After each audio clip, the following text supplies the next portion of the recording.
Okay, now let's distribute multiplication involving the square roots of negative numbers. And remember, you always factor out the imaginary number I when you have the square root of negative number before you do anything else.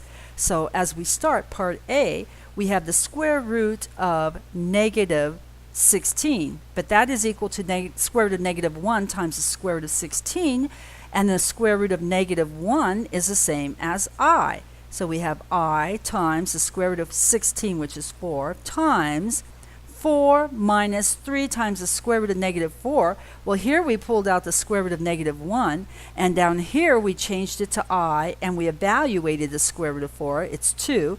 And then we rearranged things. That's what the squiggly arrow tells us.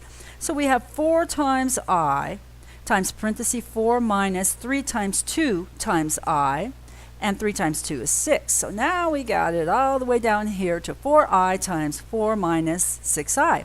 So now we distribute. 4i times 4 will be 16i minus 4i times 6i gives us 24i squared. Remember, I squared is the same as negative 1. So that's 16i minus a minus 24, which is 16i plus 24. And now we just need to write it in proper A plus BI form, which is 24 plus 16i.